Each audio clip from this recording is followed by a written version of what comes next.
Mesh 3/4 கிட்ஸுக்குனே varieties of 3/4 நிறைய வச்சிருக்காங்க. So இந்த மாதிரி கலர்ஃபுல் கலெக்ஷன்ஸ் எல்லாம் எவ்வளோங்க வருது? 130 ஆரம்பிச்சு நம்மளுக்கு இருக்குங்க. ஸோ சைஸஸ் பார்த்தீங்கன்னா 20 சைஸஸ் இருக்குங்க.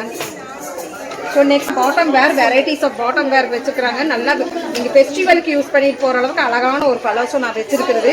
ஸோ இதில் கலர்ஸ் வேணுமா, ஷைனபிள் வேணுமா, மேட் ஃபினிஷிங்கில் வேணுமா, எல்லாத்துலேயுமே வச்சுருக்காங்க. ரேட்டுக்கா 149 தான் வருதுங்க. ஸ்டார்டிங் 149 தான் வருதுங்க. ஸோ இந்த பேஸ்கெட்டில் வந்து பார்த்தீங்கன்னா பாருங்கள் 2 டோனில் வர இந்த மாதிரி பாட்டம் கலெக்ஷன்ஸ் நிறைய வெரைட்டி இருக்குது. இங்கே பாருங்கள் வித்தியாசமான கலெக்ஷன்ஸ் பாட்டம் வேரில் நம்ம குழந்தைகளுக்காக வேண்டிய வெஸ்டர்ன் கலெக்ஷன்ஸ் வச்சுருக்கிறாங்க. ரொம்ப சூப்பராக இருக்குது. ஸோ இது வந்து உண்மையிலே ஒரு பியூட்டிஃபுல்லான கலெக்ஷன் அப்படின்னு நம்ம சொல்லலாங்க. ஸோ அது மட்டும் இல்லைங்க, லெகின்ஸ் எவ்வளோமா? 99 ருபீஸ்க்கு லெகின்ஸுங்க. ஸோ அது மட்டும் இல்லைங்க, பட்டியாலா எவ்வளோமா? 110. இதெல்லாமே கிட்ஸ் கலெக்ஷன்ஸுங்க. 110க்கு